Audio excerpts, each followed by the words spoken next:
Estamos haciendo un estudio sobre la oración del Padre Nuestro. ¿Recuerdan? Jesús le dijo, los discípulos, le dicen a Jesús: enséñanos a orar, queremos orar como tú lo haces. Y ya llevamos varias predicaciones, ya casi vamos terminando esta oración. Y hace 8 días hablamos, por ejemplo, estudiamos la frase donde Jesús dice que cuando oremos así, dice: y perdona nuestros pecados como también nosotros perdonamos a los que nos ofenden. Y luego dice: y no nos metas en tentación y líbranos de todo mal. Si usted ve Lucas capítulo 11 versículo 4, termina así. Vamos a estudiar esa frase hoy: y no nos metas en tentación, mas líbranos de todo mal. ¿Qué quiere decir el Señor con eso? El Señor dice: cuando ustedes oren, en sus oraciones constantemente díganle al Señor: no nos metas en tentación y líbranos del mal. Hoy vamos a estudiar solo la palabra no nos metas en tentación. Dentro de 8 días vamos a estudiar guárdanos del mal. Y vamos a estar explicando acerca de todos estos acontecimientos que han estado pasando, de huracanes y terremotos. Y vamos a hablar acerca de eso. ¿Cuál es la manera correcta y bíblica de mirar esos eventos? Y cómo nosotros podemos orar para que el Señor nos guarde del mal. Pero Dios en su soberanía, hermano, controla todas las cosas. Así que no se lo pierda, de una vez lo engancho para que venga dentro de 8 días. No nos metas en tentación. Vamos a estudiar hoy Lucas 11:4. No nos metas en tentación. Oren de esa manera. Pídale a Dios que no los meta en tentación. Ahora es interesante porque parece ser que Jesús en su oración está diciendo: díganle al Señor, porque en los otros evangelios también lo dice de la misma manera: no nos metas en tentación. Jesús parece, si nosotros leemos mal el texto, como si fuera Dios quien nos metiera en la tentación. Ahora usted va a decir: pero venga, Santiago capítulo 1 versículo 13 nos dice que Dios no puede ser tentado por el mal, ni Él tienta a nadie, porque Él es perfectamente santo y Dios no se compromete con el pecado. Así que Dios no nos involucra en el pecado, dice Santiago, sino que cada uno de su propia concupiscencia o el pecado interno es atraído, seducido y es atrapado por el pecado, y cuando el pecado es consumido, da a luz muerte, dice Santiago. Pero Santiago dice que Dios no tienta a nadie. La pregunta es: ¿cómo resolvemos el conflicto? Porque Jesús está diciendo: no nos metas en tentación. Ahora, la palabra griega que utiliza el texto bíblico, tentación, significa tentación del pecado, pero también significa prueba o aflicción. Escuche, eso es muy importante que usted lo tenga en cuenta durante todo el mensaje. La palabra griega que se utiliza significa prueba con el pecado, o significa tentación de pecado, pero también significa prueba o aflicción, dolor del alma. Cuando Jesús está diciendo no nos metas en tentación, no está diciendo que Dios nos coge y nos induce al pecado, sino que Dios permite que Satanás nos tiente. Ojo, eso es muy claro. Es Dios quien permite que Satanás pueda tentarnos. Recuerden que yo ya di un tema donde trazamos eso perfectamente, acerca de Primera de Juan, y Primera de Juan 5:18 nos dice, 5:18 nos dice que nosotros somos de Dios y el mundo entero está bajo el maligno. Hijitos, ustedes son de Dios y el maligno no los puede tocar, dice Primera de Juan. Es decir, que Satanás no puede hacer nada en nuestra vida si no tiene autorización del cielo. Yo di un tema cuando hablamos de guerra espiritual, que trazamos este tema desde el punto de vista bíblico, porque hablábamos que hoy en día a veces se tiene una mala idea acerca de la guerra espiritual, una idea que no es bíblica. Pero mire, Satanás no puede hacer en tu vida un daño que Dios no se lo permita. ¿Recuerdan cuando Dios le dice a Pedro: Pedro, Satanás te ha pedido para zarandearos, Satanás te ha pedido para tentarte? Y se lo hemos permitido, pero estamos orando para que tu fe no falle, y una vez vuelto confirmes a tus hermanos. ¿Recuerdan Job? Satanás tiene que subir delante del Señor, y Satanás sube y le dice: déjame tocar a Job, porque se va a blasfemar de ti. Y el Señor le dice: tócalo, pero no le quites la vida. Toca todo lo que tiene, pero no le quites la vida. Dios es tan soberano que controla el mismo obrar del diablo. A veces hay gente que piensa que Satanás anda como suelto sin que nadie lo controle. No, Dios ha puesto límites, porque Dios es soberano. Satanás es el príncipe de este mundo, sí, pero Jesucristo es el Rey de reyes y el Señor de señores, y aún el diablo está bajo su poder y no puede hacer más de aquello que Dios le permita hacer.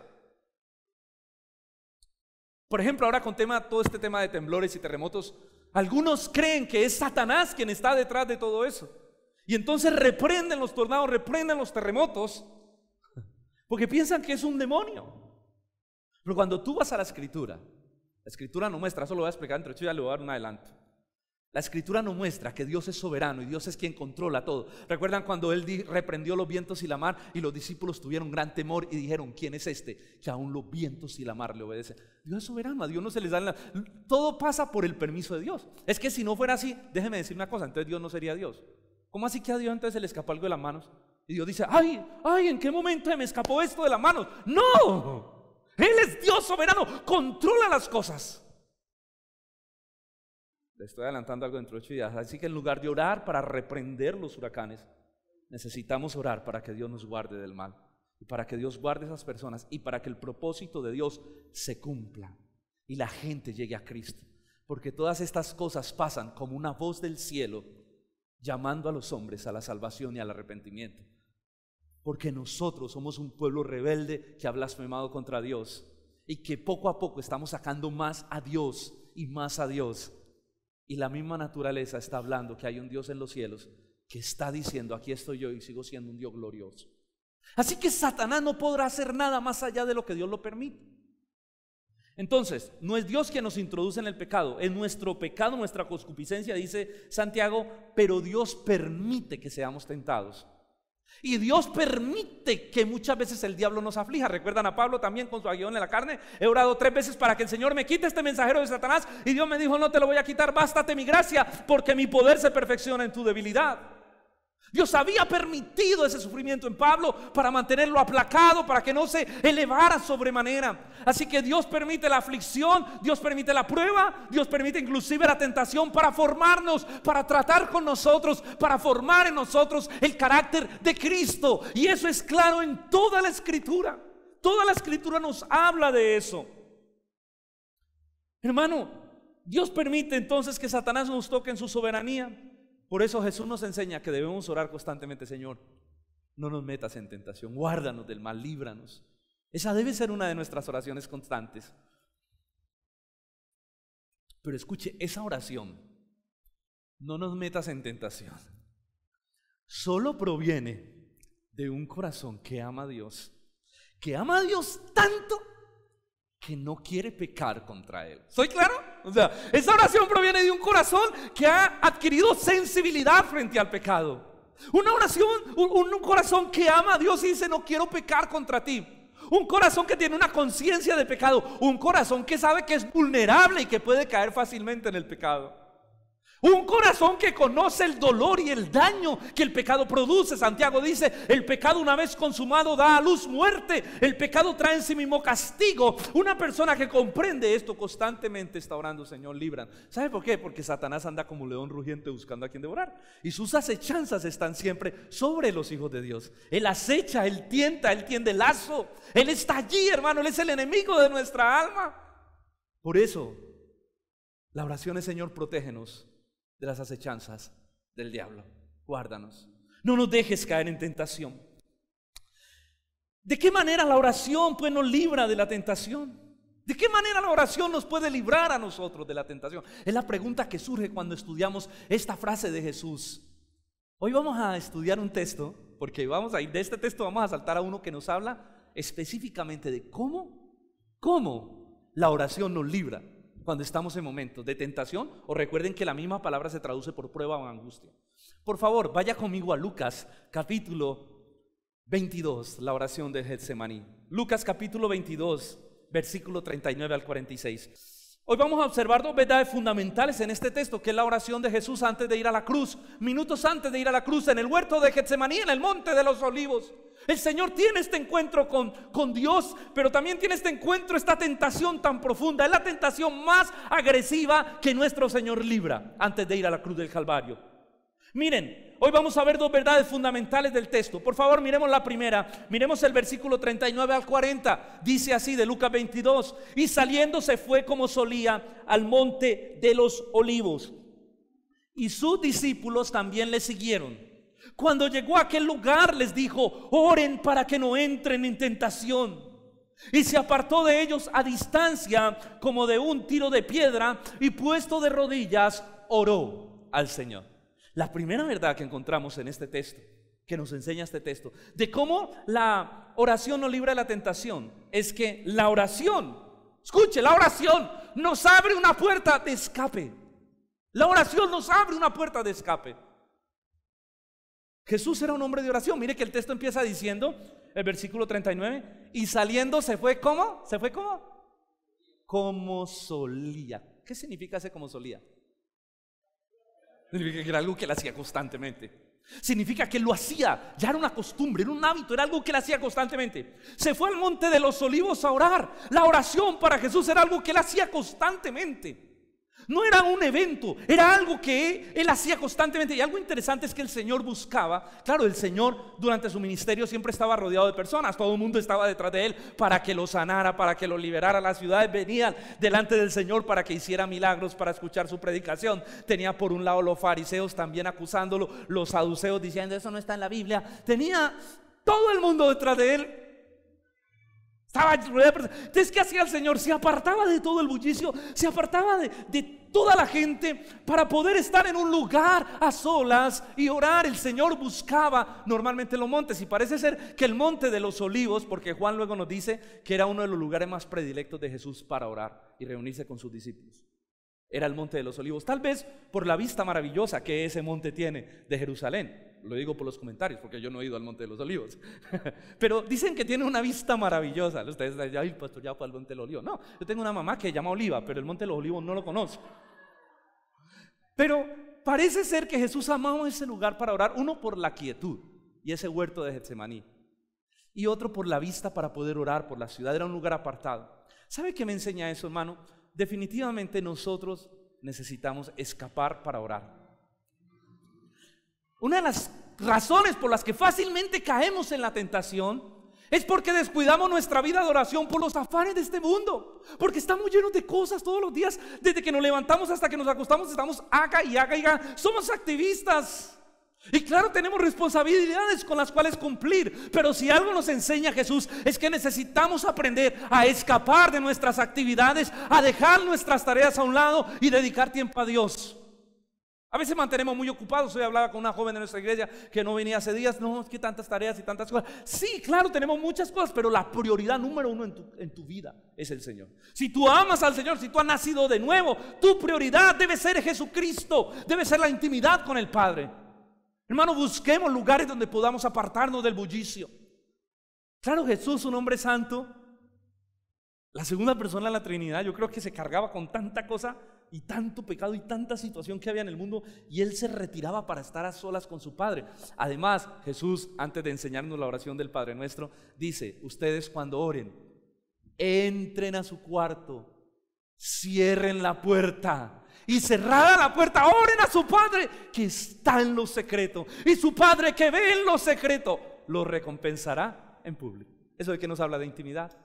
Jesús, hermano, la oración para Jesús no era un hábito, porque a veces decimos, claro, era un hábito, ya él se acostumbró. No, porque cuando uno dice que algo es un hábito, ¿qué significa un hábito? Que es una costumbre. Y a veces decimos, es que la oración tiene que ser un hábito. Bueno, sí y no. Sí debe ser algo que hagamos frecuentemente, pero no debe ser un hábito en el hecho de que se nos convierta en una costumbre. Como usted dice, ay, las 9, tengo que orar. Ay, hoy no he orado. Ay, voy a orar. ¿Sabe? La oración para Jesús, más que un hábito, la oración para Jesús era una necesidad. En medio de tanta opresión, de tantas cosas, y el que tiene una profunda relación con Dios, yo sé que me está entendiendo. Sabe que la oración para él no es un hábito. La oración para uno se convierte en una necesidad. Uno necesita escapar. Ya hay un momento que usted dice, no quiero saber nada, no quiero ver nada de nadie, me voy para mi cuarto, ¡tac! ¡Tum! Cerró, y a orar, a experimentar el gozo de Dios, estar en la presencia de Dios. La oración tiene que ser para nosotros, para nuestra alma, lo que el alimento es para nuestro cuerpo, una necesidad. Cuando usted no come, ¿cómo se siente? Bueno, yo no sé usted, pero cuando yo no como, a menos que esté ayunando, cuando esté ayunando no sé, pero no me da. Pero cuando tengo hambre que me paso, me da. Yo casi nunca tengo mal genio, pero eso sí, cuando no como, me da. Me da mal genio, me achanto, ando callado. Cuando se me va por ahí callado porque tengo hambre, así que invíteme a comer. Qué directo, ¿no? El pastor, qué directo. Pero la oración debe convertirse para nosotros en una necesidad. Necesitamos, si somos hijos de Dios, necesitamos pasar tiempo. Una de las evidencias que tú realmente has nacido de nuevo es que la oración es una necesidad en tu vida. Tú necesitas estar con el Padre. Una de las evidencias que tú estás madurando en la vida cristiana es que la oración se te vuelve una necesidad a ti. Jesús ya era un hombre de oración, hermano. Una de las razones por las que Dios permite las pruebas es porque las pruebas nos llevan a la oración. Sencillo. O sea, así de simple. Una de las razones por las que Dios permite que entremos en tentación o entremos en prueba es porque las pruebas nos llevan a orar, ¿o no? Mire, cuando uno tiene dificultades es cuando más ayuna, es cuando más ora, o por lo menos debe ser la actitud más correcta. Entonces, cuando nosotros estamos debilitándonos espiritualmente, nos estamos como relajando mucho, en muchas ocasiones Dios permite la prueba, porque la prueba lo que hace es afinar tu corazón y quebrantar tu alma y quebrantar tu ego y quebrantar tu corazón para que vayas a la oración, a la intimidad con el Padre. La falta de oración, escuche, la falta de oración en nuestra vida es una muestra de nuestra autodependencia, de que queremos llevar la vida a nuestras fuerzas, de que queremos manejar la vida bajo nuestro control. La falta de oración es una muestra de la arrogancia con la que venimos desde el huerto del Edén, con la autosuficiencia. No necesitamos a Dios, no necesitamos orar, no. Hermano, una persona que sabe que necesita a Dios ora por todo, hasta por las cosas más pequeñas, porque quiere la dirección de Dios. Pero cuando no somos gente de oración, pensamos que podemos llevar la vida en nuestras fuerzas. Esto se llama arrogancia, y Dios necesita quebrantar esa arrogancia para volvernos personas dependientes de Él, dependientes de su presencia. Así que Dios permite las pruebas para quebrantar, para afligir nuestro corazón, porque en medio de la aflicción nosotros vamos a la oración. Porque mire, la oración en medio de la aflicción, la oración se convierte en un clamor. ¿Sí o no? En medio de la aflicción uno no ora, uno clama. Y el corazón de uno es quebrantado y partido. Entonces la oración sale, no como la oración cotidiana a veces que hacemos cuando nos estamos enfriando. Señor, gracias te doy por este día. Gracias, Señor, por estos alimentos. Gracias, Padre, porque tú eres tan bueno, tan maravilloso. Te amo, Padre. Guárdame, Señor, en el nombre de Jesús, amén. Claro, a veces nuestro corazón se vuelve como la relación con la esposa, con el tiempo, se vuelve así, ¿no? Hola, amor, ¿cómo estás? Dios te bendiga, bueno, chao. Y se va volviendo seca la relación con el paso de los años. Las solteras miran y dicen, sí, eso es una cosa que se enfrenta. Por eso le digo, venga al discipulado, lo vamos a preparar para los matrimonios, para que usted vea que es que el matrimonio no es tan fácil, uno enfrenta esas situaciones. Pero es cuando estamos en esa tónica con el Señor de haber estado acomodándonos tanto en nuestra vida espiritual, cuando el Señor viene y permite la prueba, porque la prueba lo que hace es genera un temblor, genera un terremoto en nuestra vida, un huracán en nuestra vida. El Señor permite que nuestra vida sea sacudida, como le dijo a Pedro, porque eso va a hacer que ya no oremos, clamemos, Señor, aquí estoy en medio de este dolor. Es claro, la oración en el dolor se convierte en clamor, y entonces nuestro corazón empieza a experimentar otra vez pasión por el Señor. Yo no sé, el dolor y las situaciones tienen eso de complejo en sí mismas. Así es que cuando yo tengo cuando yo amo al Señor en medio de la prueba me quebranta para volver mi corazón a Dios. Así no le dijo Dios a Israel: te llevé al desierto para que vieras lo que había en tu corazón, para quebrantarte, para probarte, para que tú vieras cómo estaba tu corazón de duro, para partir tu corazón y volverte a mí. Para eso permite el Señor las pruebas, porque la oración en la prueba se convierte en clamor, un clamor que desgarra el alma muchas veces. ¿Cuántos han orado en momentos de nostalgia y de tristeza? Usted ve que uno ora diferente, o sea, hay un clamor, hay un peso dentro de uno. Miren por favor el versículo 44, miren lo que le pasó a Jesús en ese momento. Versículo 44 de Lucas 22 dice: y estando en agonía, ¿estando en qué? En agonía, dice, oraba más intensamente. Miren que cómo lo presenta la escritura. Jesús, estando en agonía, oraba más intensamente, porque la agonía, el dolor, produce una oración intensa, cada vez más profunda, que va partiendo nuestro corazón. Esa es una de las razones por las que el Señor permite el dolor. Jesús estaba siendo quebrantado por la presión de las circunstancias. Jesús estaba a minutos de ir al monte Calvario, de ser arrestado para ser crucificado, primero maltratado, juzgado y luego crucificado. Estaba a pocas horas de ser llevado, bueno, a pocos minutos realmente de ser llevado, a ser tomado preso para ir al Calvario. Así que la presión de las circunstancias están quebrantando el corazón de Jesús. El Getsemaní es uno de los momentos más duros para nuestro Señor. El Getsemaní es un momento de quebrantamiento para Jesús. Estaba siendo quebrantado y solo la oración, por eso él dijo, venga, es más, se llevó 3, ¿recuerdan? Él cogió 3 de sus discípulos y les dijo, caminen casi con el parchecito que él andaba, ¿no? Los que estuvieron con él a transfiguración, estuvieron en varias situaciones con él, les dijo, caminen, vamos a orar, acompáñenme a orar. Y él se apartó de ellos como a un tiro de piedra. No sé cuánto un tiro de piedra, no alcancé a investigar pero me imagino que un tiro de piedra no es lejos, ¿no? Ellos lo estaban viendo donde él estaba orando. Y Jesús empieza a orar porque está siendo quebrantado por las circunstancias. Y el Señor sabe que lo único que le va a permitir avanzar en ese momento es la oración. El Señor sabe que lo único que le va a levantar en medio de su aflicción es la oración. Por eso le dijo, acompáñenme, vamos a orar. No puedo hacer otra cosa más que orar en este momento, porque mi alma está afligida. Es más, miren, le voy a leer porque hay un texto paralelo, es decir, otro de los evangelistas presenta también esto y lo escribe de la siguiente manera. Esto está en Mateo 26 del 37 al 38. Ya vimos cómo lo presenta Lucas, mire cómo lo dice Mateo. Mateo dice, de ese mismo momento dice, y tomando a Pedro y a los 2 hijos de Zebedeo, con los que él salió a orar, comenzó a entristecerse, mire esto, y a angustiarse en gran manera. Entonces Jesús les dijo, mi alma está muy triste hasta la muerte, quédense aquí y velen conmigo y oren conmigo, quédense aquí y oren conmigo, porque mi alma está muy triste, mi alma está afligida hasta la muerte. Ojo, porque las 2 palabras griegas que pone Marcos acá significan una profunda aflicción y un dolor muy profundo. El Señor estaba agonizando en el Getsemaní. Su alma estaba adolorida porque sabía lo que iba a enfrentar en ese momento. Y le dice, vengan, oren conmigo porque este es un tiempo para orar. Mi alma está muy triste hasta la muerte. El Señor libra la batalla más agresiva en el Getsemaní. Escuche lo que le voy a decir. La batalla más agresiva contra el diablo no fue en el desierto, porque en el desierto tuvo un encuentro agresivo, que dice que el Espíritu lo preparó en ayuno y oración durante 40 días para enfrentarse con el diablo. El diablo lo tentó 3 veces y el Señor a través de la palabra venció la tentación con un carácter parado, como dicen la raya. Sí. Pero es que recuerdan que el texto termina, porque eso también ya lo estudiamos, el texto termina en el desierto diciendo, y Satanás se apartó de él por un tiempo. Y aquí volvió con pilas recargadas.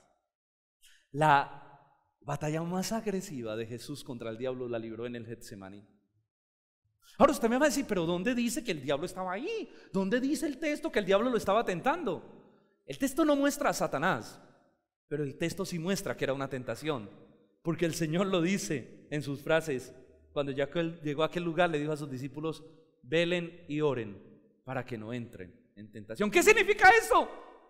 ¿Qué significa que Él se lleva a sus discípulos y los tiene allí y le dice 2 veces, velen y oren para que no entren en tentación? ¿Sabe qué significa? Yo voy a ir a orar porque estoy siendo tentado por Satanás, porque estoy recibiendo la tentación más fuerte. Y aunque el texto no muestra al diablo paseándose como en el desierto, sí lo muestra, Satanás está tentando a Cristo. ¿Sabe a qué? A que no vaya a la cruz, a que piense en Él, a que piense en el dolor, a que piense en el costo, a que piense en lo que le va a costar ir a ese madero, en el sufrimiento que tiene delante de él. Satanás está hablando a Jesús y diciéndole, no vayas a la cruz. ¿Para qué vas a ir? Por unos pecadores que no han hecho sino ofenderte toda la vida. Vas a sufrir ese dolor por ellos. Y Satanás está hablando a Jesús, tratando de frenar el propósito del Padre. Y si Jesús no se sintiera tan débil, en este momento este texto no existiría. Pero el Señor entró en crisis como no entró en el desierto. Aquí el Señor está sufriendo la tentación. Permítame decirlo con mucho temor de esta manera, temor de no ir a decir una herejía, porque no creo que lo sea así. El Señor está a punto de tirar la toalla, porque si no, no pasara lo que pasa en ese texto, y lo vamos a seguir estudiando. Es allí donde el Señor, humanamente hablando, toma la decisión. Digo humanamente hablando y resalto esa palabra. Es allí donde Jesús toma la decisión de ir al Calvario. Es ahí en el Getsemaní donde se libra la batalla más agresiva. Miren, aún cuando uno peca, hay gente que dice, ay, no sé, yo pequé con ella, no sé cómo pasó. No sé cómo pasó, no se haga el bobo. Usted en algún momento tuvo que llamarla, escribirle, decirle mira y empezar a hablarle y generar un ambiente. O sea que su pecado se concibió antes de ese momento. Nadie se desliza en el pecado, la gente cae en el pecado voluntariamente. Aún si es minutos antes, como le pasó a José. Vino la esposa de Potifar y le dijo, aquí estoy. Se le desnudó en el momento, en el acto. Pero yo creo que ella ya venía generando la tentación. Y José, porque dice que ella lo acosaba constantemente, pero José ya había definido vencer la tentación en su mente, porque él mantenía su mente alejada del pecado. O sea que uno gana o pierde antes de. Jesús venció antes de ir a la cruz. Jesús en el Getsemaní venció a Satanás de nuevo y tomó la decisión al Calvario, pero le costó lágrimas. Fue el momento más agresivo. El Señor libró esa batalla en oración. Fue allí donde ganó la batalla. Hermano, la oración nos abre una puerta de escape a la tentación. Jesús sabía que tenía que orar porque estaba siendo profundamente tentado por el diablo, porque estaba siendo profundamente agobiado por Satanás en ese momento. Y Dios lo estaba permitiendo. Porque Él mismo dice, oren para que y digan, no metas en tentación. Dios estaba permitiendo ese momento. Ahora usted dice, porque ustedes recuerdan que la Escritura dice que Jesús es varón de dolores, experimentado en quebranto. Eso era Jesús. La oración nos da una puerta de escape. Pablo lo dice, apunta este versículo de la siguiente manera. 1 Corintios 10:13, un texto clave acerca de este tema. 1 Corintios 10:13 dice así: ustedes no han sufrido ninguna tentación que sea sobrehumana, pero Dios es fiel, que no permitirá que ustedes sean tentados más allá de lo que puedan aguantar. Más bien, cuando llegue la tentación, Dios les dará también una salida para que ustedes puedan resistir. ¿Sabe qué está diciendo el texto? Sí, Dios permite que seamos tentados para ser probados, para ser tratados, pero Dios permite la tentación, pero también te abre una puerta para que huyas de ella. José huyó por la puerta, huyó desnudo, su ropa quedaron en la mano de la esposa de Potifar, pero José huyó, escogió la puerta. Yo creo que José ya venía orando por su tentación, diciéndole, Señor, mira a esa mujer cómo me acosa, mira a esa mujer cómo me persigue, Señor, ayúdame. Dios abrió una puerta, José corrió por esa puerta, pero David no. David no corrió por la puerta. Cuando David vio a Betsabé bañándose, se deleitó, pecó en su mente, premeditó el pecado, lo organizó y luego lo ejecutó, y luego recibió todas las consecuencias de su pecado, porque el pecado da a luz muerte. Pastor, no sea tan duro. No, yo no soy duro, duro es el pecado. No va a tener misericordia ni piedad de ti ni de mí si lo cometemos. El Señor dará junto con la tentación la salida. Yo te doy un consejo: corre. Es más, la Biblia no le dice a los jóvenes, la Biblia no nos dice, por ejemplo, en el pecado sexual, la Biblia no nos dice luchen contra el pecado sexual. La Biblia dice huye de las pasiones juveniles, huye, corre, tú no puedes con eso, corre de ahí, sal corriendo de ahí. No, yo soy un valiente, pastor, yo puedo estar con mi novia sola, yo soy un valiente. No, tú no eres ningún valiente. A los 9 meses vas a estar mostrando que no eres un valiente. Huye, dice Pablo, huye de ahí. Hay una puerta que nos abre la oración. Nos permite sujetar nuestra naturaleza caída. O sea, nuestra naturaleza que clama por el pecado. Cuando tú vas a la oración y tú derramas tu alma delante de Dios, el Espíritu de Dios te da la fuerza. ¿Soy claro? Entonces la oración te da la fuerza. La oración te permite andar en el Espíritu para no satisfacer las obras de la carne. Y cuando tú andas en el Espíritu, tú crucificas tu carne y tú puedes atravesar la puerta, porque Dios te da el poder y la fuerza por el Espíritu Santo de que tú venzas la tentación. Pero hay que orar, hay que clamar, hay que buscar al Señor. La segunda verdad que encontramos en el texto es que la oración permite vencer sobre la tentación. Ojo, la primera es que la oración nos abre una puerta, pero una cosa es que a usted se le abre una puerta y otra cosa es que usted salga por la puerta. ¿Soy claro? Son dos cosas diferentes. A usted se le puede abrir la puerta, usted puede decir, ay, qué bonita la puerta, pero está mejor esta muchacha. Claro, Una cosa es que se le abra la puerta, otra cosa, la oración no solo te abre la puerta, la oración te da la fuerza para salir corriendo por esa puerta. Hermanos, miren por favor el versículo 41 y 42 de ahí de Lucas. Y se apartó de ellos a distancia como de un tiro de piedra, y puesto de rodillas oró diciendo: Padre, si quieres pasa de mí esta copa, pero no se haga mi voluntad sino la tuya. Eso es tan, pero tan profundo. Padre, si tú puedes pasa de mí esta copa, pero no se haga mi voluntad sino la tuya. ¿Saben? Permítame decirlo así. En el corazón de Jesús había una esperanza y un deseo que Dios tuviera un plan B. Mire, es que Jesús está expresando toda su humanidad. Recuerden, Jesús era 100% Dios, pero también era 100% hombre. Y toda su humanidad es la que está sufriendo aquí. Profundamente está sufriendo el Señor en su humanidad. Ahora también en su divinidad, ya lo voy a explicar. Pero en su humanidad el Señor está siendo partido y quebrantado. Y el Señor está anhelando y está esperanzado que Dios tenga un plan B.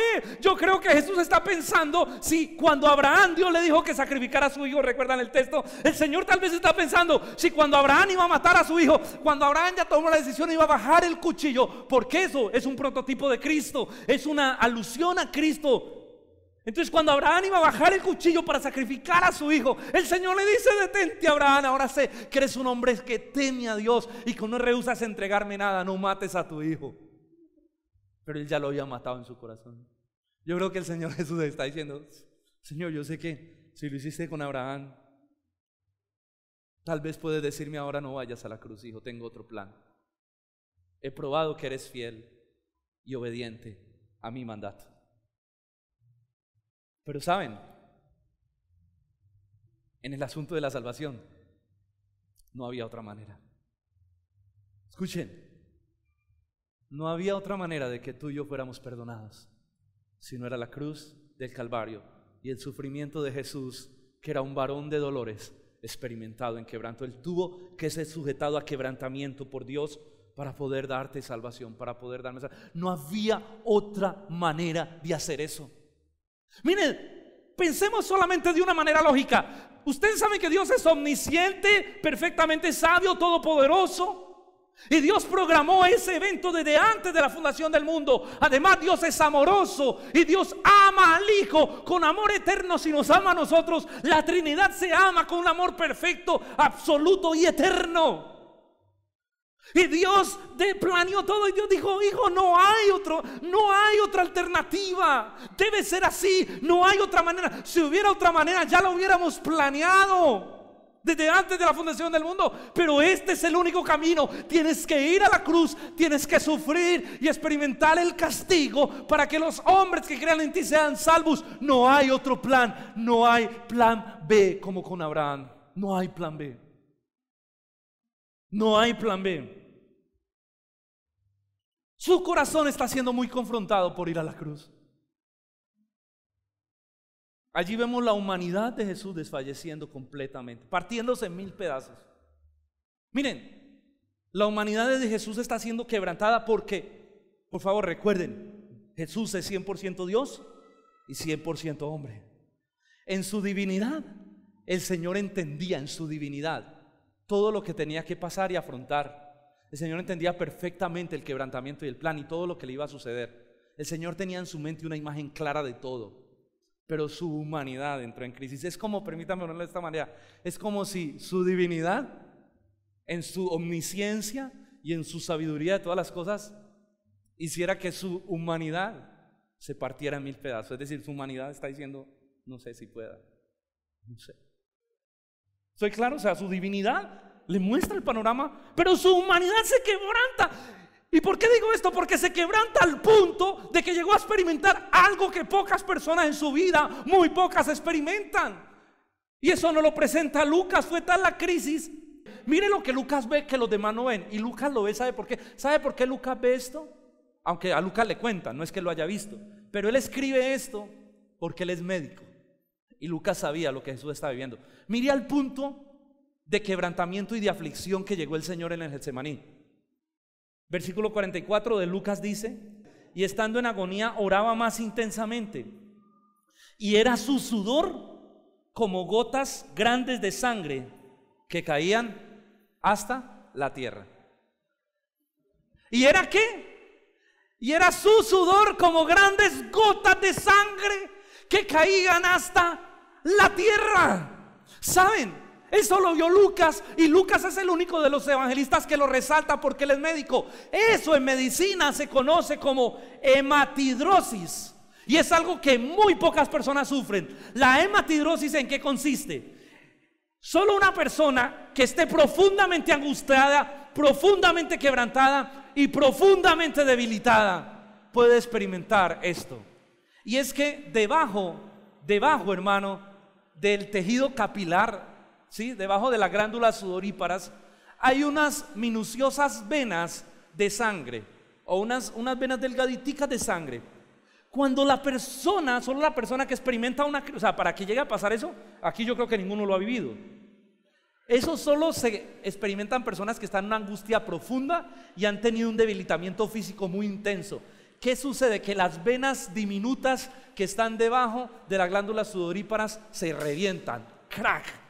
Y entonces la sangre empieza a salir y se mezcla con el sudor, y la sangre empieza a aparecer por toda la piel y a gotear. Es una pequeña hemorragia, dicen los médicos, donde la persona que la padece tiene que estar en un extremo caso de sufrimiento, de agonía, que se revientan esas venitas y empieza a mezclarse la sangre con el sudor y empieza a sudar sangre. Y dicen los médicos que cuando eso sucede, toda la piel queda adolorida de ese evento. Y recuerden que Jesús iba de allí, como salió, con la piel adolorida, a ser quebrantado, a ser latigado, a poner una corona de espinas. O sea, pero ese término lo muestra Lucas porque es médico, y Lucas dice: Jesús sufrió una hematidrosis antes de ir a la cruz. La angustia del Getsemaní fue una angustia muy profunda. Nosotros no entendemos esto, nosotros no alcanzamos a ver. Yo simplemente estoy tratando de que tú puedas percibir la lucha tan agresiva que Jesús está teniendo en este momento, el conflicto interno, el quebrantamiento profundo que el Señor está experimentando en el Getsemaní. Y esa batalla solo la pudo ganar a través de la oración. ¿Sabe también que me va a entender esto, hermano? Hay gente que dice: un cristiano no tiene que sufrir. Es más, hay un coro que dice: no puede estar triste un corazón que tiene a Cristo, no puede estar triste un corazón que tiene a Dios. ¿Sí? ¿Lo recuerdan, un coro viejito? Hermano, déjeme decirle que eso no es cierto. Si nosotros tenemos una vida espiritual genuina, humilde, sencilla, dedicada al Señor, nosotros vamos a reconocer que en muchos momentos de nuestra vida estamos en el punto del quebrantamiento. Estamos siendo quebrantados, y que los cristianos podemos experimentar crisis muy fuertes y muy profundas, como Jesús. Si Él experimentó, eso significa que nosotros también podemos experimentar crisis, que el dolor nos aflige, que yo no puedo omitir, que yo no puedo obviar, que yo no puedo pensar que el dolor no existe. No lo confiese, no lo declare. No, venga, yo tengo dolor, me está doliendo, déjeme llorar, yo quiero llorar, ayúdeme a orar más bien, únase a mi oración, pero estoy sufriendo. Pero ¿sabe qué nos enseña el texto? Que el cristiano debe lidiar su dolor y sus crisis con la oración. Que el cristiano no puede negar sus crisis. El cristiano tiene que enfrentar sus crisis con la oración. Y eso también lo dice Santiago, apúntelo. Santiago 5:13 dice: ¿está alguno afligido entre ustedes? Haga oración. Dedíquese a orar. ¿Está alguno afligido? Dedíquese a orar. Dedíquese a orar. ¿Está alguno alegre? Dice Santiago: cante alabanzas. La aflicción es parte de nuestra vida, de este mundo caído. La aflicción no se puede negar. La aflicción se tiene que enfrentar, y la única manera de que un cristiano pueda enfrentar y salir de la aflicción es a través de la oración. Y no con la oración de oré por mí. Sí, busca gente que ore por ti, pero te digo que tal vez se van a quedar dormidos. Tú ora, tú ayuna, tú busca al Señor en medio del quebrantamiento y de la aflicción, porque si Dios está permitiendo que seas afligido, Es para que tú busques intensamente el rostro de Dios y tu vida espiritual cambie, crezca, se fortalezca. Por eso el Señor permite las crisis y el dolor.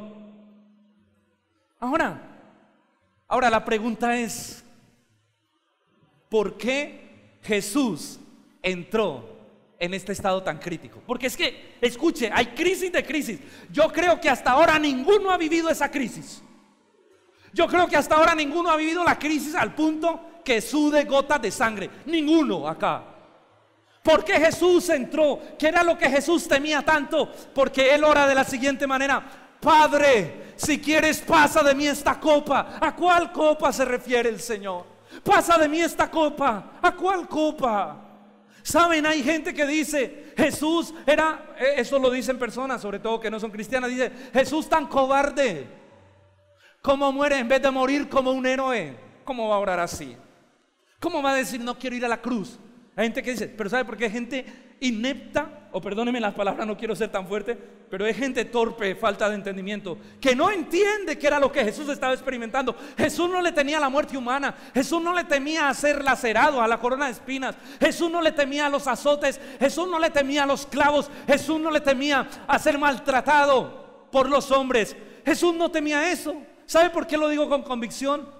Porque los cristianos primitivos y los discípulos murieron así y ninguno se quejó. Antes, dice, lo estudiábamos en el ayuno, morían dando gracias a Dios que los tuviera por dignos de dar su vida por el evangelio. Morían cantando. ¿Y ustedes creen que los discípulos van a morir cantando y el maestro va a morir si solamente le temieran a la muerte y a la agresividad humana, a la copa de la ira humana? No. El Señor sabía que se iba a enfrentar a la copa de la ira de Dios. Jesús dijo: no teman al que puede matar el cuerpo, teman al que puede matar el alma y el cuerpo en el infierno, o sea, a Dios, porque este texto no habla del diablo. Teman a Dios, que es soberano y que puede echar el cuerpo y el alma en el infierno. Y Jesús sabía que se iba a enfrentar a la justicia de Dios por déjame decirlo así, por tu culpa y por mi culpa, por nuestra culpa. El Señor iba a enfrentar la justicia y la ira de un Dios santo, la ira del Padre. Jesús sabía que todo el pecado de todos nosotros, de los que íbamos a creer, iba a caer sobre Él. El pecado tuyo, ¿cuántos pecados has cometido toda la vida? ¿Cuántos pecados yo he cometido? Multiplique todo eso por los que estamos aquí, más toda la gente en el mundo y a través de la historia que crea en Cristo. Todos esos pecados de todos los que íbamos a creer iban a caer o estaban cayendo sobre Cristo. Todos tus pecados, todos mis pecados estaban cayendo sobre Cristo en la cruz. Por eso dice la Escritura que hubo tinieblas desde la hora sexta hasta la hora novena. 3 horas de tinieblas donde todo el pecado estaba cayendo sobre Cristo. Hermanos, si a uno, el que tiene una buena relación con Dios, sabe que cuando peca deliberadamente, su alma sufre, ¿o no? El dolor que causa nuestro pecado a nuestra alma, la aflicción, el peso que causa pecar contra Dios. Ahora imagínate Jesús cargando, un hombre santo, perfectamente santo, cargando el pecado de todos los que van a creer en Él. Él sabía, a eso era lo que Él le temía. Pero también le temía a que se iba a separar del Padre en esa cruz. Eso era el dolor más profundo. Escuche, la Trinidad desde la eternidad y hasta la eternidad ha estado junta. Padre, Hijo y Espíritu Santo, 3 personas. Dios es feliz en sí mismo. Dios es, hermano, Dios es glorioso en sí mismo. Dios no necesita nada, Él nos creó a nosotros para su gloria, pero Dios es perfecto y su comunión es perfecta y su amor en la Trinidad es perfecto, y en la eternidad Dios disfruta de su compañía misma. Pero Jesús sabía que en la cruz del Calvario, por primera vez y única vez en toda la eternidad, el Hijo sería separado del Padre. Las palabras que Jesús clamó antes de morir fueron: Elí, Elí, lama sabactani. Dios mío, ¿por qué me has desamparado? Mientras todo el pecado estaba sobre Cristo, el Padre Santo y el Espíritu se apartaron del Hijo, lo dejaron solo, porque la luz no puede tener comunión con las tinieblas. Dice la Biblia, el que no cometió pecado se hizo pecado. Él se hizo maldición en una cruz. Maldito todo aquel que muera en un madero. Jesús estaba siendo maldito por el pecado y el Padre se estaba alejando. El Espíritu de Dios se alejaron y lo dejaron solo, cargando el pecado y la culpa y la condenación de todos nosotros. Pero eso no era lo más difícil. Lo más difícil es que el Padre no solo se aleja, sino que por causa del pecado entra en enemistad con su propio Hijo. Y tiene que castigarlo con toda su ira para que Él pueda pagar el pecado nuestro.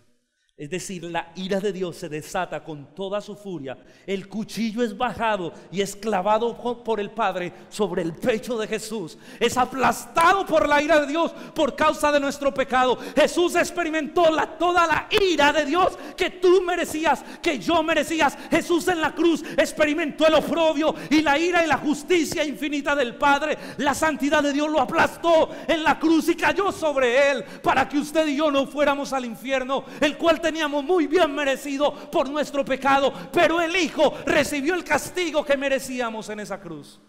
El castigo que usted y yo merecíamos, la separación eterna, la ira de Dios por los siglos de los siglos, fue puesta sobre Cristo en el madero.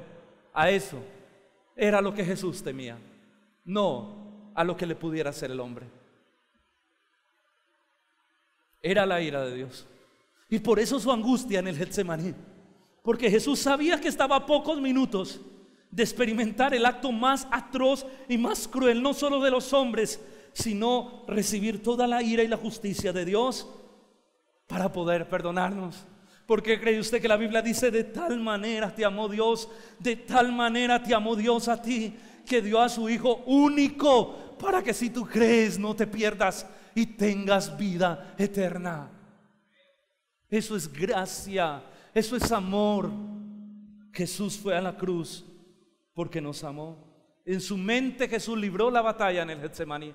Su mente estaba viviendo el momento en la oración. A su mente venía la ira de Dios, la separación del Padre. A su mente venía todo el pecado y su humanidad desfallecía y decía: no puedo. Él fue quebrantado antes de ir al Calvario. Él fue quebrantado en el Getsemaní. Él sufrió intensamente en el Getsemaní, hermano. Pero es allí también donde triunfa a través de la oración. Y termina la oración con estas palabras: pero no se haga mi voluntad, sino la tuya. Padre, si tú puedes, pasa de mí esta copa, pero no se haga mi voluntad, sino la tuya, Señor. Triunfo. La oración nos permite someternos bajo la poderosa mano de Dios. ¿Qué hace la oración? ¿Sabes qué hace la oración? La oración te somete bajo la poderosa mano de Dios. La oración trae tus emociones, tu voluntad, tu quebrantamiento, tu fragilidad, tu aflicción. Todo lo trae la oración bajo la poderosa mano de Dios. Y entonces tú allí dices: Señor, no tengo fuerzas, pero hágase tu voluntad y no la mía. Dame tu fuerza, Señor. Y entonces la oración lo que hace es someterte bajo la poderosa mano de Dios. Habitar al abrigo del Altísimo, morar bajo la sombra del Omnipotente. ¿Y qué dice la Biblia? Que cuando nos sometemos bajo la poderosa mano de Dios, ¿qué pasa? El diablo huirá de vosotros.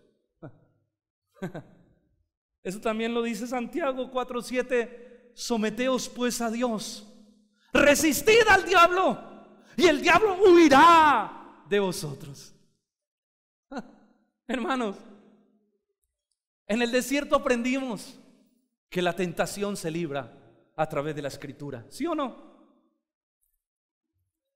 En el desierto aprendimos que la tentación contra Satanás la batallamos a través de la verdad de la palabra. Escrito está, escrito está, escrito está, dijo Jesús, firme. Pero en el Getsemaní aprendemos que la tentación, cuando es tan agresiva, solo se puede vencer a través de la oración. Que cuando tú conoces la verdad, pero no tienes la fuerza para obedecer esa verdad, como le está pasando a Jesús, tú tienes que ir a la oración y someter tu voluntad y tu vida y tus emociones y todo a la poderosa mano de Dios y decirle: Señor, no puedo, no tengo fuerza, Señor, ayúdame. Y empezar a orar y empezar a clamar y empezar a ayunar y empezar a afligir tu alma y empezar a buscar al Señor. Pablo lo dijo, hermano. Pablo lo explicó. En la oración, hermano, nuestra fragilidad se presenta delante de Dios. Dios le dijo a Pablo: porque mi poder se perfecciona en la debilidad.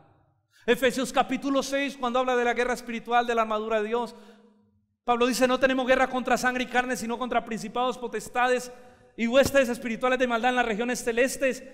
Y dice: fortaleceos, empieza diciendo en el versículo 1, fortaleceos en el Señor y en el poder de su fuerza, que es la manera en que ustedes van a vencer a Satanás.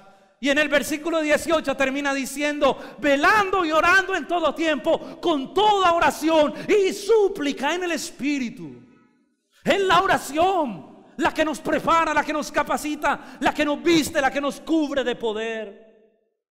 Cuando clamas, hermano, de esta manera, siempre vendrá socorro del cielo a tu vida. Escucha, yo no sé cuántos de aquí están siendo quebrantados, yo no sé cuántos de aquí están siendo afligidos, pero siempre que te afliges, siempre que estás en angustia, ve a la oración, porque siempre que oras vendrá socorro del cielo. La palabra dice: alzaré mis ojos a los montes, ¿de dónde vendrá mi socorro? Mi socorro viene de Jehová, que hizo los cielos y la tierra. Él no dará tu pie al resbaladero, ni se dormirá el que te guarda. He aquí, no se adormecerá ni se dormirá el que guarda a Israel.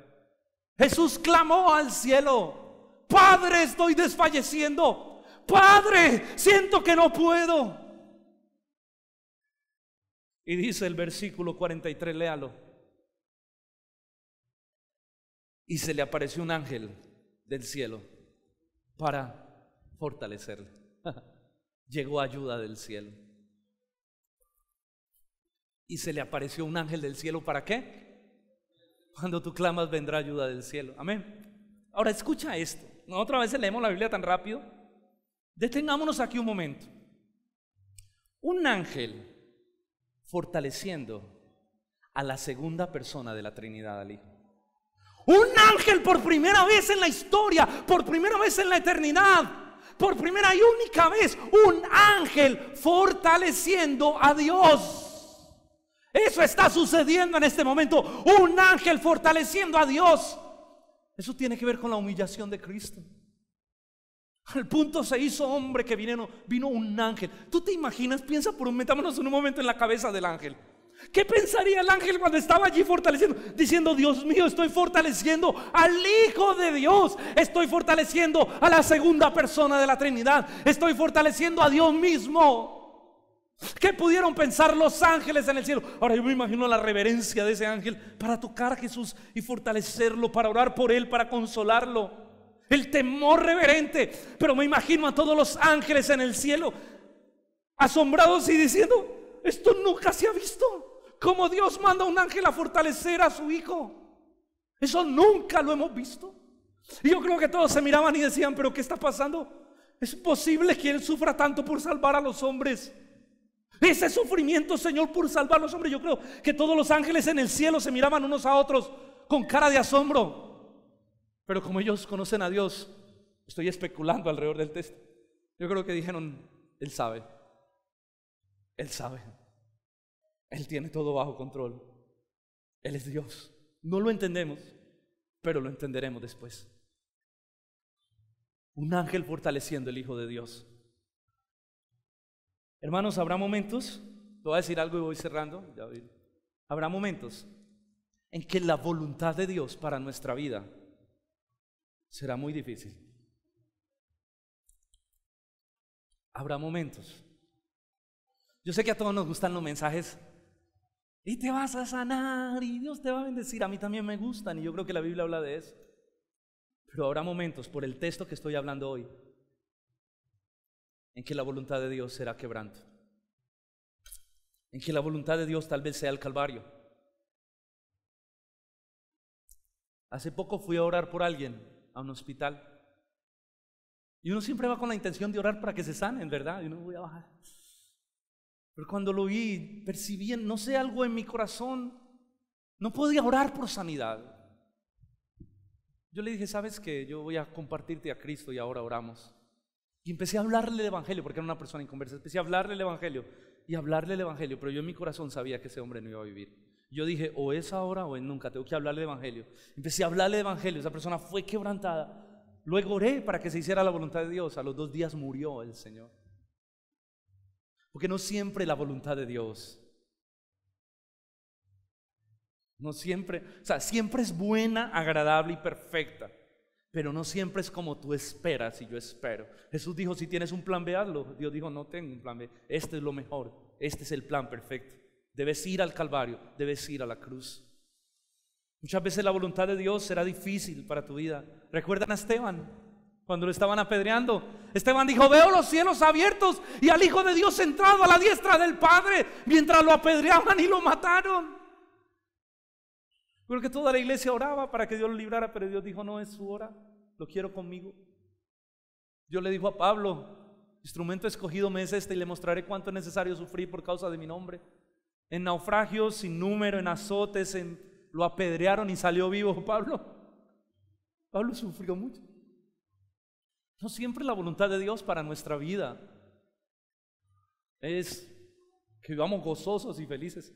Sí, yo creo que vivimos gozosos, pero gozosos en medio de la aflicción y la tribulación muchas veces.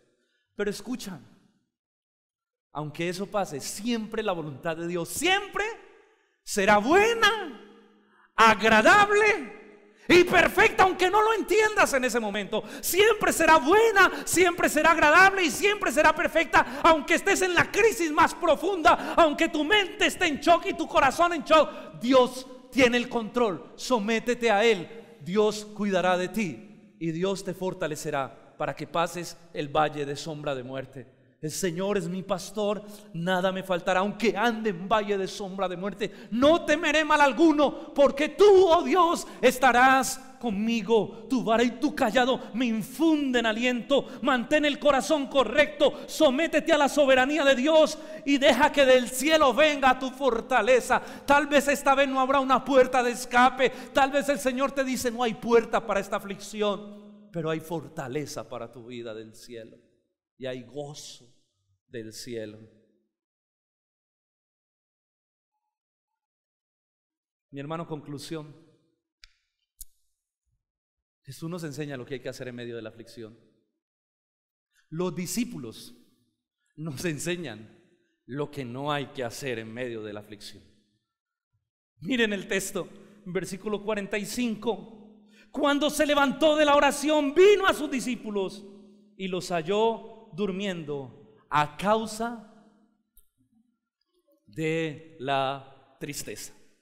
Jesús viene de la oración diciendo tengo mis intercesores, tengo mis amigos orando por mí. Cuando viene estaban dormidos a causa de la tristeza. Y el evangelio, creo que en Mateo, nos presenta que 3 veces vino, 3 veces los halló durmiendo. Al último le dijo ya duerman. Los halló durmiendo. Nunca duermas en medio de la aflicción. Bueno, no estoy diciendo que no acueste a dormir, por favor. Pastor, llevo 3 días en vela porque usted dijo que no hay que. No, nunca duermas, dedícate a la oración. No tengas la actitud equivocada en medio de la aflicción. No tengas la actitud equivocada en medio de la tentación. No huyas, no duermas. Y es lo que por naturaleza hacemos. A mí me pasa mucho. O sea, me pasa que viene el sueño. Porque cuando yo me deprimo, a mí me da tristeza y a veces me da sueño.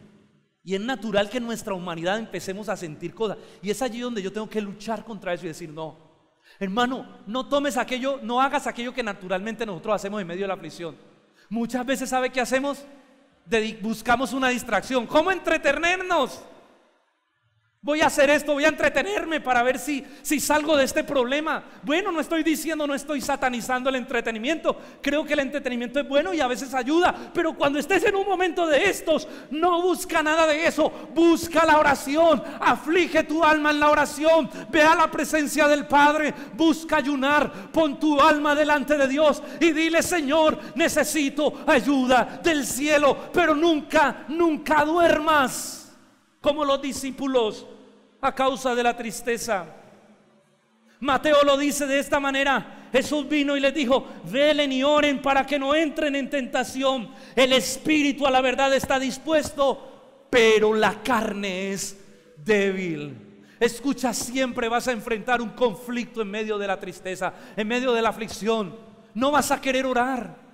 Tu carne se va a debilitar, tu carne va a querer tomar la ventaja, los sentimientos van a querer gobernar. Pero escucha, entiende que tu carne es débil, pero tu espíritu, porque está con E minúscula, es el espíritu humano, tu espíritu siempre está dispuesto, y el Espíritu de Dios siempre está dispuesto a ayudarte. Así que ora, lucha la oración, busca la oración, empieza a orar. Eso hago yo, perdóneme que me ponga ejemplo. Empiezo a orar. Al principio es pesado, al principio a veces hay agonía y tristeza, pero tú empiezas a orar, empiezas a batallar en oración hasta que vas tomando. El Espíritu Santo toma el control de tus emociones, el Espíritu Santo toma control de tu voluntad. Empiezas a entrar en el Espíritu y a ganar la batalla. Pero tienes que orar por encima de tus fuerzas, tienes que orar por encima de tu tristeza, porque tu carne es débil, pero el Espíritu tuyo siempre estará dispuesto. Así que busca la oración, lucha en la oración, y cuando lo hagas, allí te darás cuenta que habrás vencido. Y vendrá fortaleza. Y vendrá fortaleza. Gracias a Dios, hermanos, nuestra salvación no dependía de los intercesores. Gracias a Dios, nuestra salvación no dependía de los intercesores, porque ellos ni entendían ni sabían nada, no discernían nada. Simplemente estaban, yo creo que ellos veían a Jesús llorando tan triste y sudando gotas de sangre, que se entristecieron y entraron en agonía. Él les dijo: mi alma está muy triste hasta la muerte. Gracias a Dios, nuestra salvación no dependía de las oraciones de ellos. Hermano, Jesús les dijo entonces amorosamente: ¿por qué dormís? Ya levantaos y vámonos, que viene el que me va a entregar. Y sale del Getsemaní, da unos pasos y llega Judas con todo su combo. Besa al maestro y Jesús le dice: con un beso entregas al Hijo del Hombre. Y dice la escritura, bueno, que Pedro saca la espada, mocha una oreja, el Señor le sana la oreja al siervo de aquel que le volteó la oreja. ¿Y sabe qué hacen luego todos los discípulos? Dice la escritura, a mí este texto me partió en 1000 pedazos, que todos se fueron y lo dejaron solo. Todos se fueron del temor, del miedo. Jesús fue rumbo a la muerte más cruel, a la experiencia que ya había ganado en oración hace unos minutos atrás. La oración te da fuerza para continuar tu viaje al Calvario. La oración nos da fuerza para ganar, hermano, para continuar en la voluntad de Dios. A Jesús la oración lo fortaleció para ir fortalecido rumbo a la cruz, rumbo al Calvario, continuar su viaje que estaba desfalleciendo. Y es porque la oración nos permite caminar en el propósito de Dios. Es porque la oración, hermano, nos permite continuar el viaje hacia el Calvario y continuar en el propósito de Dios. Escucha, Satanás no te puede robar la salvación, porque la salvación es por gracia, por la obra hecha en la cruz del Calvario. Pero Satanás sí puede dañar el propósito de Dios con tu vida. Ay, pastor, ¿usted cómo dice eso? Sí, eso lo dice la escritura. Eso le pasó a Sansón. Su pecado terminó con su propósito. Terminó ciego, muerto, aplastado por unos edificios. Eso pasó también, hermano, con David. Dios le dijo a David: tú no me construirás templo, será tu hijo, porque tus manos han derramado mucha sangre.